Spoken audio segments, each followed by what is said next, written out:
Let me take you into the story of a technological shield, one built not in mythology, but in modern-day Israel. It's a story of rockets, radar, and relentless innovation. A tale of how a small country faced a new kind of war and built a wall of fire in the sky. This is the history and the inner workings of the Iron Dome. Origins and strategic context. 1.1 The rocket threat. Beginning in the 1990s, northern Israel was periodically targeted by Hezbollah's Katyusha rockets. In the 2000s, Palestinian groups, especially Hamas and Islamic Jihad, began launching Qassam rockets from Gaza.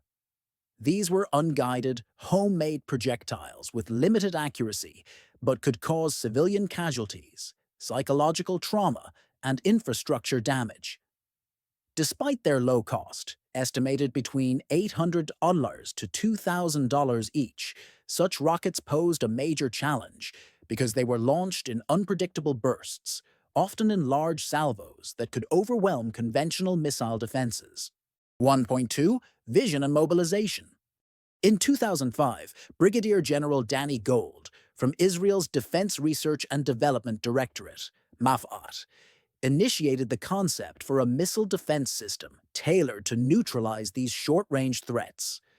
By 2007, Rafael Advanced Defense Systems was tasked with developing the system, while ELTA, a subsidiary of Israel Aerospace Industries, provided the radar, and M-Prest Systems developed the battle management and command software.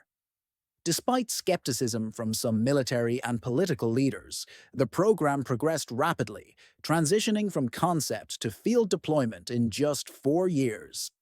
1.3 Testing and Early Trials. Initial live tests began in 2008 with the Tamir interceptor missile. By March 2009, the complete system had undergone successful trials, including intercepting rockets mid-flight. This led to further refinements, and by mid-2009, it was deemed ready for operational deployment. Operational deployment. 2.1 Going live. The first Iron Dome battery became operational on March 27, 2011, near the southern Israeli city of Be'er Sheva. Just days later, on April 7th, it successfully intercepted a rocket fired from Gaza, the system's first real-world combat success. 2.2 Early successes. During its early years, Iron Dome proved its effectiveness by protecting cities such as Ashkelon, Ashdod, Sderot, and others from repeated rocket fire. By the end of 2012, it had reportedly intercepted over 400 rockets, with a success rate approaching 90% for those deemed threats to populated areas. The 2014 conflict in Gaza, Operation Protective Edge, saw around 4,500 rockets launched at Israel, with Iron Dome intercepting the vast majority of those projected to strike civilian zones. 2.3 Expansion and Naval Variant. Following its battlefield validation, the number of Iron Dome batteries was increased to 10 by 2014. Later, a naval version of the system, dubbed Sea Dome, was developed and mounted on CR-6 class corvettes.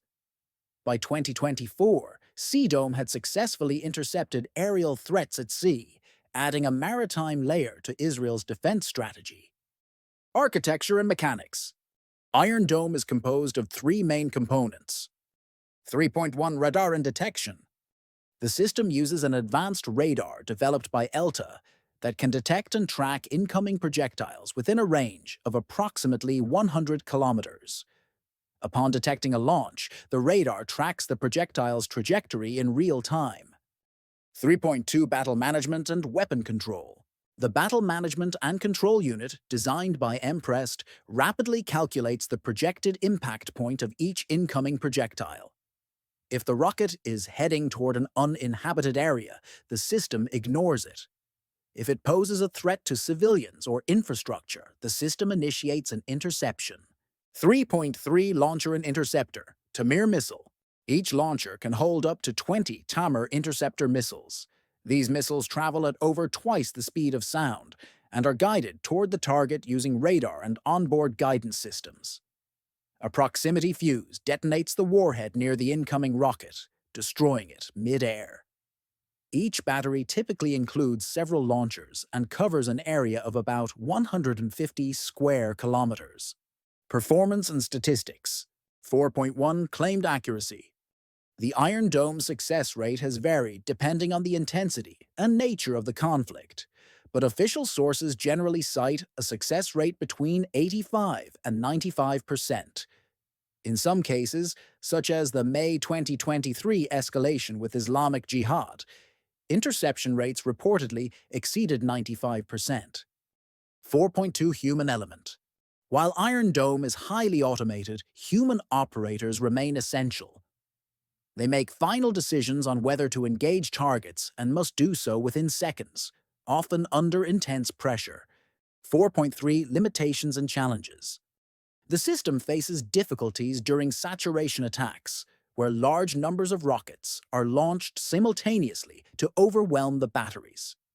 Additionally, while effective against short-range rockets and mortars, Iron Dome is not designed to handle ballistic missiles or high-altitude threats. These are addressed by other Israeli systems like David's Sling and the Arrow series. Multi-layered defense, where Iron Dome fits. Israel's defense strategy incorporates a multi-tiered system. Iron Dome is responsible for intercepting short-range threats such as mortars and rockets.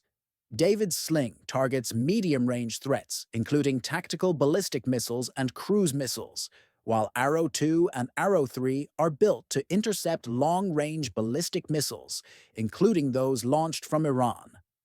Together, these systems form a layered defense shield that protects Israel from diverse airborne threats. Innovations in the future. 6.1 Iron Beam Laser Defense.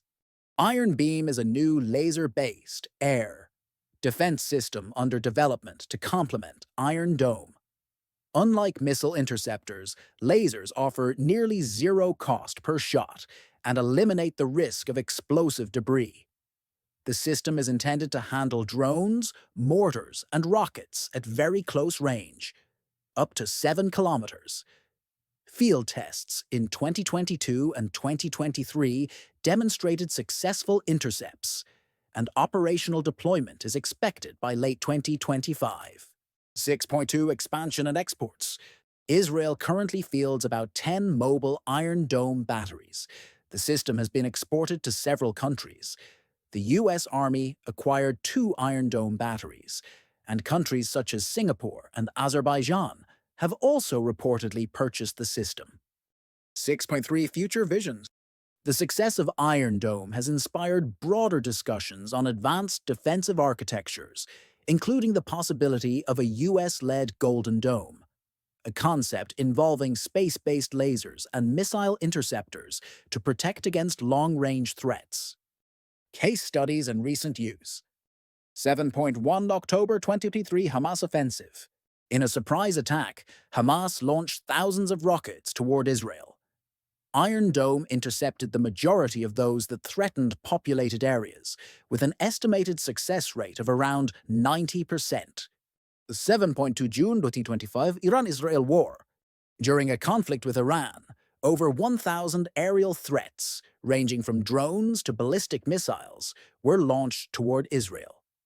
Iron Dome dealt with short-range rockets and drones, while David's Sling and Arrow systems intercepted medium and long-range threats. One rocket penetrated the defenses and struck Beersheba, highlighting the system's limitations under heavy saturation. Human and psychological impact. Iron Dome has dramatically altered the daily lives of Israelis living near Gaza and Lebanon.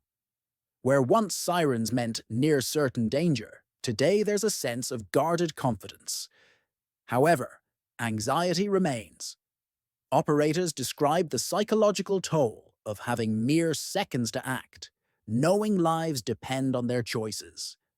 Meanwhile, civilians still face risks from falling debris, even when an interception is successful. Summary and strategic takeaways. Iron Dome is a short-range missile defense system developed by Israel to counter the persistent threat of rocket attacks from nearby territories.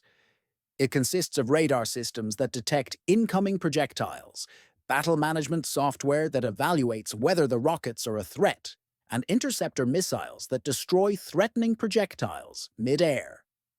Each battery can protect an area of roughly 150 square kilometers and holds about 20 interceptor missiles per launcher. Each interceptor costs between $40,000 and $50,000, making cost efficiency a crucial part of the system's selective engagement logic. Its success rate generally lies between 85 and 95%, depending on the type of conflict and volume of attacks. The system is not invulnerable. It can be overwhelmed by saturation attacks and is limited to specific types of threats. Nevertheless, Iron Dome has saved countless lives and become a cornerstone of Israel's multi-layered air defense network, which also includes David's Sling and the Arrow system. Looking forward, new technologies like Iron Beam, a laser defense system, promise to further strengthen this layered defense while reducing costs and logistical burdens. As regional threats evolve, so too will Israel's responses, and Iron Dome will likely remain a central part of its national defense strategy.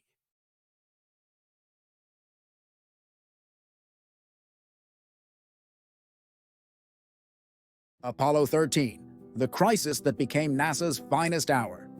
Welcome back to 15 Minutes of Curiosity, where we explore the stories that captivate the mind and stir the soul. Today, we're diving into one of NASA's most dramatic moments, Apollo 13, the mission that went from a planned moon landing to a tense fight for survival, and finally, to a historic rescue that remains one of the greatest examples of human problem-solving. This is not just a story about space. It's a story about resilience, teamwork, and ingenuity under unimaginable pressure. The context of the Apollo program. To understand Apollo 13, let's go back a bit. In 1961, President John F. Kennedy set an ambitious goal: to land a man on the moon and return him safely to Earth before the decade ended. The Apollo program was born from this challenge, representing one of the most ambitious technological efforts in human history. By 1969, Apollo 11 had successfully landed Neil Armstrong and Buzz Aldrin on the moon. Apollo 12 also succeeded later that year. With Apollo 13, NASA aimed to continue exploring new lunar sites and further develop operational experience. The crew. Apollo 13's crew included James A. Lovell Jr., mission commander, a veteran astronaut who had already flown on Gemini 7, Gemini 12, and Apollo 8, the first crewed spacecraft to orbit the moon. John L. Ajak. Swigert Jr., command module pilot. Swigert was assigned to the mission just days before launch, after the original CMP, Ken Mattingly, was grounded due to possible exposure to German measles. Fred W. Hayes Jr., lunar module pilot, who was on his first spaceflight. Swigert's late addition was purely precautionary. Mattingly never developed measles. Launch, April 11, 1970. Apollo 13 lifted off on April 11, 1970, at 2:13 p.m. Eastern Time from Kennedy Space Center in Florida. The Saturn V rocket performed normally, and soon the crew was on course for the moon. The spacecraft consisted of Odyssey, the command module, where the astronauts would live during most of the mission; Aquarius, the lunar module intended to land on the moon; the service module, containing oxygen tanks, fuel cells, and propulsion systems. For nearly 2 days, everything went according to plan. The explosion. At approximately 55 hours and 54 minutes into the mission, while the crew was around 320,000 kilometers, 200,000 miles from Earth, ground control requested a routine stirring of the oxygen tanks to prevent the liquid oxygen from stratifying. At 9:07 p.m. on April 13th, Jack Swigert flipped the switch. Moments later, a loud bang reverberated through the spacecraft. Warning lights flashed. Communications with Houston briefly crackled. "Houston, we've had a problem here." Swigert said it first. Then Lovell repeated the message. An explosion in oxygen tank number 2 inside the service module had severely damaged the spacecraft. The cause was later traced to damaged wiring inside the tank, originating from a ground test incident and a design flaw related to voltage incompatibilities that had gone undetected. The blast blew out part of the service module's exterior, vented much of the oxygen supply, and disabled 2 of the 3 fuel cells that provided electricity, water, and cabin heat. The immediate crisis. With the oxygen supply failing, the fuel cells shut down, cutting off power. The command module could no longer sustain life for the crew. The crew was forced to shut down Odyssey almost completely to preserve its batteries for re-entry. This meant transferring to the lunar module Aquarius, which had its own batteries and oxygen. Aquarius was designed to support 2 men for about 2 days. Now it would need to keep 3 men alive for nearly 4 days. The return strategy. NASA had to decide quickly how to bring the astronauts home. The safest course was to use the moon's gravity to slingshot the spacecraft back toward Earth. The free return trajectory. Aquarius's descent engine was fired to adjust their course, using procedures that engineers and astronauts on the ground hurriedly recalculated in real time. These improvised engine burns, performed with almost no onboard navigation computer and guided manually by referencing the Earth's position through the spacecraft windows, were executed perfectly by the crew. Resource management and engineering ingenuity. Survival now depended on stretching every resource. Power. The lunar module's electrical systems were minimized. Lights were turned off. Only critical systems remained on. Water. Rations were reduced to about 6 ounces, 170 milliliters of water per person per day, primarily to avoid dehydration. Temperature. With power down, cabin temperatures dropped to around 3 years, 38 degrees Celsius. The crew wore multiple layers to stay warm. Carbon dioxide. The lunar module's CO2 scrubbers were designed for 2 men, not 3, and CO2 levels started rising dangerously. The CO2 problem led to one of the most famous improvisations of the mission.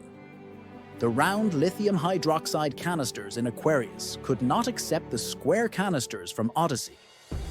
NASA engineers on the ground devised a way to adapt them using only items on board: plastic bags, cardboard, duct tape, and spacesuit hoses. The crew successfully assembled the device, sometimes called the mailbox, which effectively reduced CO2 to safe levels. Constant challenges. Throughout the crisis, the astronauts remained calm and professional, relying on years of rigorous training. The flight controllers and engineers at Mission Control, especially Under Flight Director Gene Kranz, worked around the clock. Kranz later famously stated, "Failure is not an option." However, this phrase wasn't spoken during the actual mission. It comes from the later 1995 film, Apollo 13. Nonetheless, it accurately reflects the mindset in Mission Control during those tense days. The final danger, re-entry. One of the greatest uncertainties was whether Odyssey would function after being powered down for so long. It was successfully brought back online in the hours leading up to re-entry. Another unknown was the condition of the heat shield, which could not be inspected. The astronauts had seen from Aquarius that one entire panel of the service module had been blown off, but the heat shield seemed intact. On April 17, 1970, after jettisoning the damaged service module and the lunar module, Odyssey re-entered Earth's atmosphere. As usual, radio blackout occurred due to ionized plasma during re-entry, lasting around 4 minutes. For Apollo 13, this blackout period felt agonizingly long to those on the ground, though it was within expected parameters. Finally, Odyssey's parachutes deployed, and the spacecraft splashed down safely in the South Pacific Ocean. The aftermath. The crew was recovered by the USS Iwo Jima. All 3 men were physically safe, though they had lost significant weight and endured extreme stress. NASA conducted a full investigation, confirming that the accident resulted from faulty wiring damage during manufacturing and ground tests, inadequate testing procedures that failed to reveal the flaw, the design flaw in the oxygen tank thermostat that couldn't handle the test voltages. The lessons learned from Apollo 13 led to major design and procedural improvements for all subsequent missions. Why Apollo 13 is called a successful failure. Though Apollo 13 never landed on the moon, its safe return demonstrated NASA's ability to adapt under crisis conditions.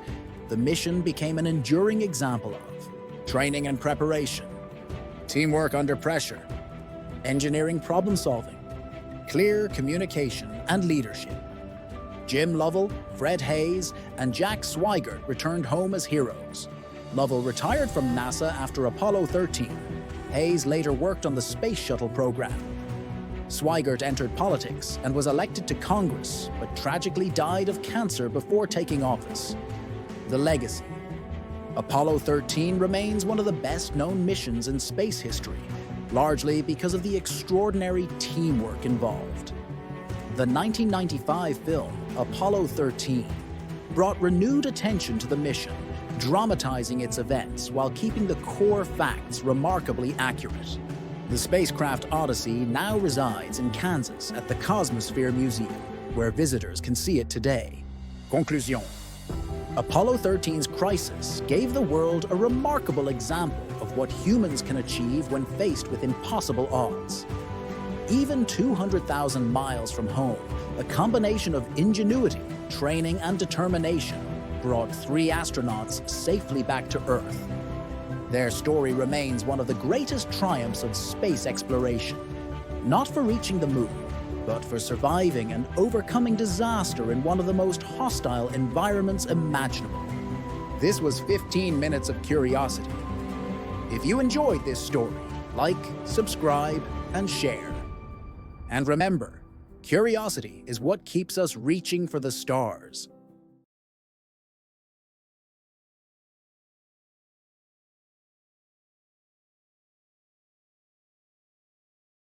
The Enigma of the Loch Ness Monster, Myths, Legends, and Truths. Introduction. A deep mystery in the Scottish Highlands. Nestled among the misty hills of Scotland lies Loch Ness, the largest freshwater lake in the country. It's deep, reaching over 800 feet, and dark, stretching nearly 24 miles long. And it harbors one of the most enduring mysteries in modern folklore. The Loch Ness Monster, affectionately known as Nessie. For nearly 1,000 years, tales of a strange creature stirring beneath the surface have captured imaginations worldwide. But where did these stories originate? And is there any truth behind the legend? Over the next 25 minutes, we'll embark on a journey through ancient tales, hoaxes, scientific investigations, modern sightings, and the cultural resonance of Nessie. Ancient roots, early accounts, and legendary beginnings. Our earliest encounter with what might be Nessie appears in 6th century hagiographies, stories of saints. In these accounts, St. Columba reportedly encountered a water beast in Scotland which had mauled a man. Columba is said to have calmed the creature through prayer, prompting it to release its victim and retreat. Fast forward to the 1200s, and one author describes a creature in the River Ness. But these early references are brief and vague. They sit on the border between myth and medieval reporting, but they planted the seed of mystery that would grow over the centuries. 19th century emergence, sightings, and sensationalism. The legend lay dormant until the 19th century, when interest in cryptids, unknown creatures, re-emerged. In 1868, the Inverness Courier published accounts of a sea serpent seen on the loch. That spurred tourists and locals alike to share more reports. Could these have been seals, logs, or sturgeon? It's hard to say. What's clear is that by the late 1800s, Nessie was gathering headlines. Sensational stories helped sell newspapers, and the myth began embedding itself in popular culture. The 1930s, the monster goes global. The modern legend truly began in 1933. That year, a couple driving along the loch reported seeing a large creature in the water. The Inverness Courier printed reports of the monster, complete with sketches. Others soon claimed sightings, describing a hump surfacing or a serpent-like form gliding through the water. Photos followed. Some were clearly fake. Many were grainy and ambiguous, but even blurry images stirred imaginations. Suddenly, Nessie had gone global.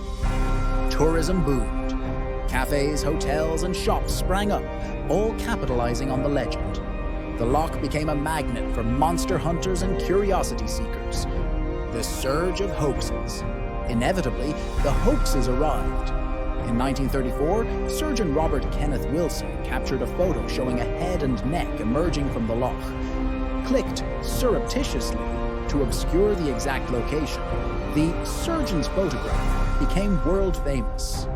Decades later, it was revealed to be a clever fake, likely a toy submarine with a false head and neck attached.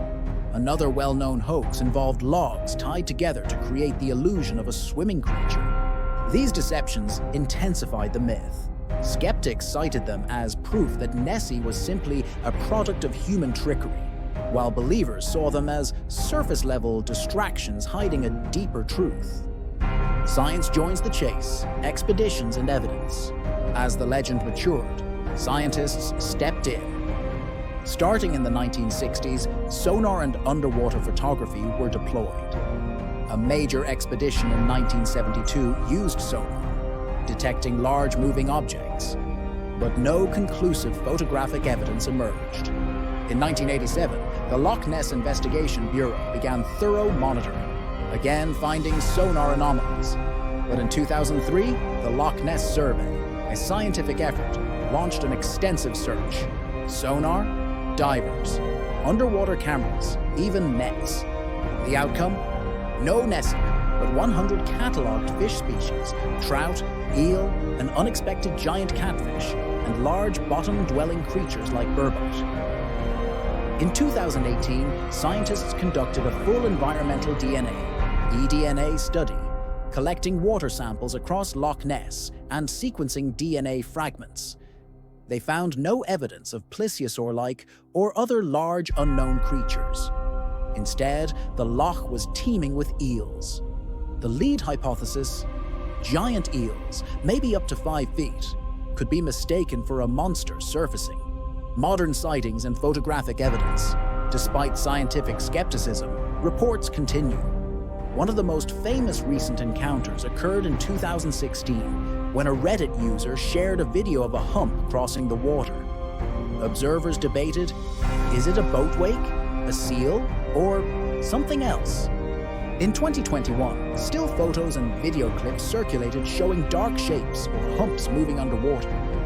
Many were later identified as logs, waves, or known wildlife. But a passionate minority remains convinced. They cite the loch's size, nearly 22 by 1.7 kilometers, depth, 800 plus feet, and murky waters as perfect hiding places. Explaining the legend, alternative theories. What explains the enduring fascination and reports of Nessie? Eels. Large European eels are common in Loch Ness.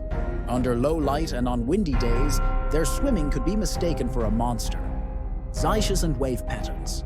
Unique underwater currents create wave patterns, resembling humps. Floating debris, logs, plants, and driftwood often appear to move on the water. Psychological expectation. Once someone expects to see a monster, the brain may interpret a ripple or floating branch as confirmation, a phenomenon known as confirmation bias. Mythic desire. Some argue Nessie lives in our collective psyche, a sea serpent archetype that meets our deep need for awe and mystery. The cultural phenomenon. Beyond the loch, Nessie transcends cryptozoology. She's become a culture icon, appearing on stamps, coins, children's books, TV shows like Doctor Who, Monster Quest, documentaries, and even influencing fashion and tourist memorabilia. Each year brings festivals, Nessie hunts, boat tours, guided nature walks, and Loch Ness exhibitions. Entire visitor centers are devoted to the creature. She anchors local identity. Nessie isn't merely myth, she supports jobs and spirit.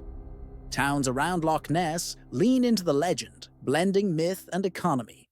Skeptic rebuttals, myth versus monster. Major skeptics include Sir Peter Scott, Sir Peter Hastings, Dr. Roy McCall, and more. They argue, no physical body has ever been found. Substantial hoaxes undermine credibility. Many alleged sightings fail to coincide with scientific or photographic evidence. The DNA study 2018 found no unknown animals. Belief, they say, is more powerful than proof. Yet believers counter. Loch Ness is immense, remote, and rarely fully searched. Absence of evidence is not evidence of absence. The psychological and sociological angle. Why has the myth persisted? Humans love mysteries. Offshore cultures often develop monster legends. Nessie complements tales like Scotland's Kelpies, the Yeti, and Japan's Kappa. Mysteries foster community, bringing locals and visitors together.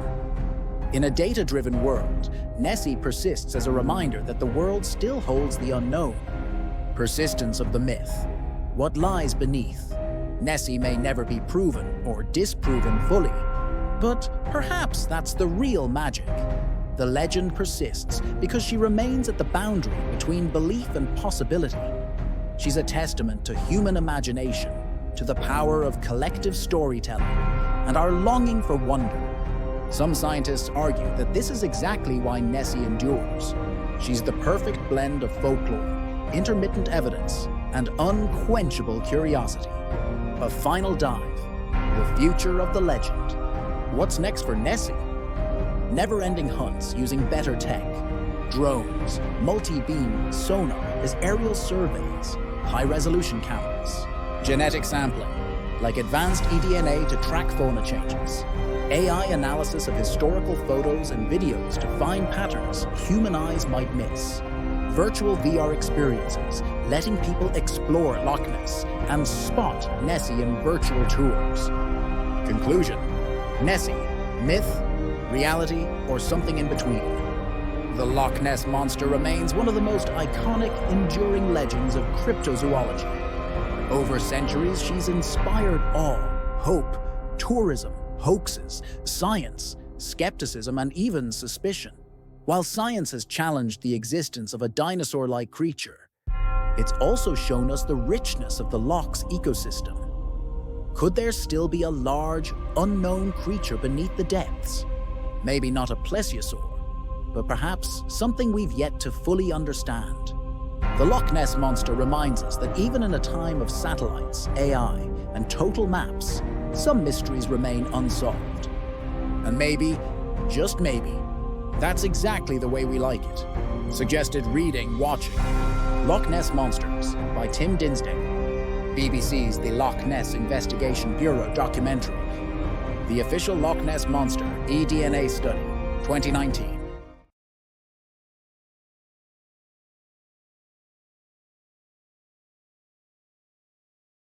History's greatest mysteries that could change everything. Introduction. Throughout history, we've accepted certain things as fact. Unchangeable, undeniable truths passed down through generations. But what if some of those facts are actually unsolved riddles? Beneath the surface of historical records lie puzzles so profound, so disruptive, that if solved, they could rewrite parts of human history. Today, we'll dive into 3 such mysteries. One questions the authorship of the greatest literary works ever written. Another involves a manuscript written in an unknown language no one has been able to decipher. And the last, an ancient device so sophisticated that it defies our assumptions about the technology of the ancient world. Who really wrote Shakespeare? For centuries, the world has revered William Shakespeare as the greatest playwright in the English language. Born in 1564 in Stratford-upon-Avon, he is credited with writing 37 plays and 154 sonnets. His works reflect deep knowledge of law, foreign languages, classical literature, courtly etiquette, and even medicine.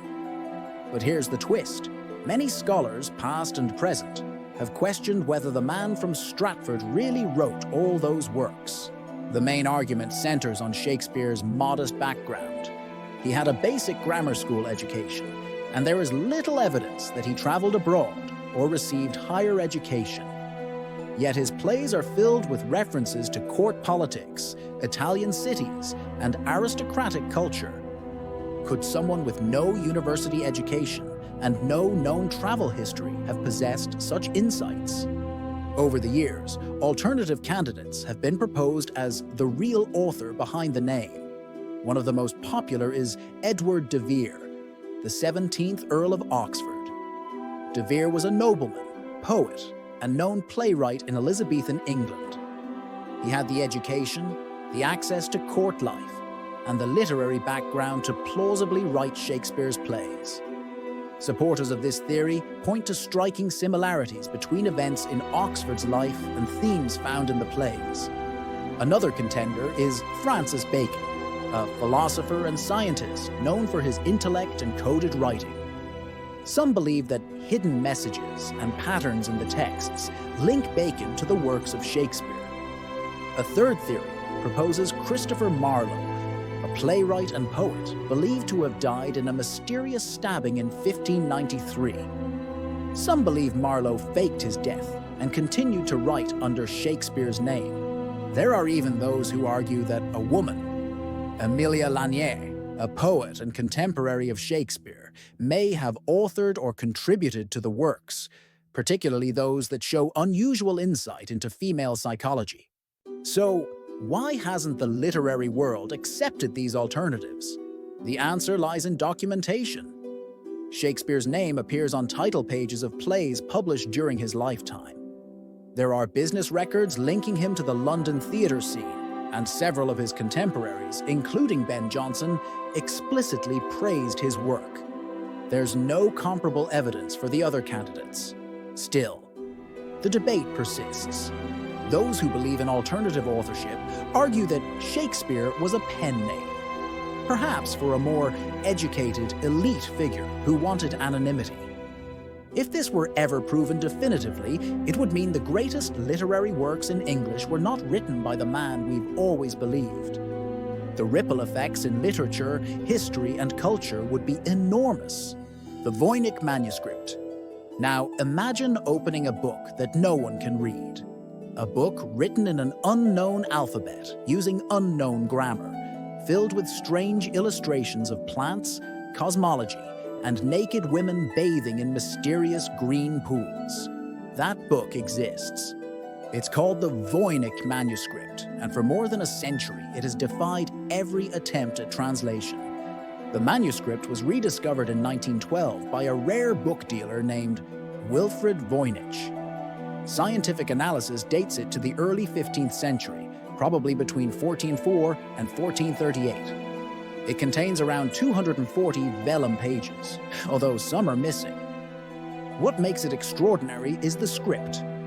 The text is written in a language that doesn't exist anywhere else, made up of characters that don't match any known writing system. The manuscript is divided into sections, judging by the illustrations. One appears botanical, showing plants, many of which are unidentifiable. Another has diagrams that resemble star charts and zodiac symbols. There's a section that appears medical or anatomical, with drawings of women interacting with complex tubes and pools. There are also pages filled with what look like recipes, accompanied by small star-like symbols. Over the decades, countless scholars, linguists, and cryptographers, including code breakers from both world wars, have attempted to decipher it. All have failed. Some believe the text is a highly complex cipher. Others think it may be an artificial language created to mimic the patterns of real language without actually meaning anything. Some skeptics have argued that the manuscript is a hoax, an elaborate medieval joke meant to confuse or impress. But that theory has lost credibility. Statistical analysis of the text has shown that the distribution of characters follows patterns found in real languages, which would be difficult to fake. Recently, advances in imaging technology have revealed new details. Multiple scribes may have contributed to the book. Researchers have identified at least 5 different handwriting styles, suggesting the manuscript was a collaborative work. In 2024 and 2025, several new decoding methods were proposed, including one based on linguistic pattern recognition and another using artificial intelligence. One study suggested that some symbols may represent syllables in a language now lost. Still, the manuscript remains unreadable. No one knows who wrote it, where it was written, or what it means. Some speculate it's a lost pharmacological manual. Others believe it contains alchemical or esoteric knowledge. Until the code is cracked, the Voynich manuscript remains one of the greatest unsolved mysteries of written history. The Antikythera mechanism. Our third mystery takes us even further back in time, to ancient Greece. In 1901, sponge divers exploring a shipwreck off the coast of the Greek island Antikythera discovered something astonishing: a corroded lump of bronze and wood that turned out to be the remains of a mechanical device. It would later be called the Antikythera mechanism, and it is perhaps the most technologically advanced artifact from the ancient world.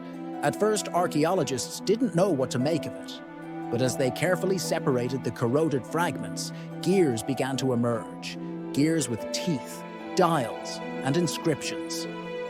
It soon became clear that this was no ordinary object. The device had at least 30 bronze gears and a complex system of rotating dials. Radiocarbon dating and stylistic analysis place it around 100 BCE. What was it for? The answer came slowly, over decades of research. The Antikythera mechanism is now understood to be an analog computer, built to predict astronomical events. It could track the positions of the sun and moon, predict solar and lunar eclipses, and even model the irregular orbit of the moon using a differential gear, a mechanism thought to have been invented over 1,000 years later. The front of the device displayed the zodiac and calendar cycles. The back had spiral dials tracking eclipse cycles and the timing of major athletic events like the ancient Olympic Games. It was, in essence, a mechanical model of the cosmos, created centuries before the invention of clocks as we know them. What makes the Antikythera mechanism so mysterious is not just its complexity, but the fact that nothing else like it has ever been found from antiquity. It seems to have had no predecessors and no successors for more than 1,000 years. How did the ancient Greeks develop such advanced technology? And why was it lost? Some recent studies using 3D imaging and computer modeling have attempted to reconstruct the full design. A 2025 study found that the device may have been prone to jamming due to small mechanical imperfections, but this likely occurred because of corrosion, not the original design. Some researchers speculate that the mechanism was a prototype, or one of a kind. Others believe there may have been an entire tradition of Greek mechanical engineering that disappeared due to war, natural disaster, or cultural collapse. The Antikythera mechanism challenges everything we thought we knew about ancient technology. It shows a level of mechanical sophistication that wouldn't appear again until the 14th century. If similar devices were ever found or built again, they could reshape our understanding of technological development in the ancient world. Conclusion. These 3 mysteries, the authorship of Shakespeare, the secrets of the Voynich manuscript, and the workings of the Antikythera mechanism, stand as reminders that history is never complete. There are still gaps, shadows, and unanswered questions in our understanding of the past. Each mystery challenges our assumptions. Could the most celebrated writer in the English language have been someone else entirely? Could a medieval book hold forgotten knowledge encoded in an uncrackable language? Could the ancient world have possessed technology far beyond what we believed possible? We may one day find the missing proof, a lost manuscript, a newly discovered translation, or a buried artifact that tips the balance from speculation to certainty. Until then, these mysteries continue to fuel our curiosity, reminding us that history isn't just about what we know. It's about what we're still learning to discover.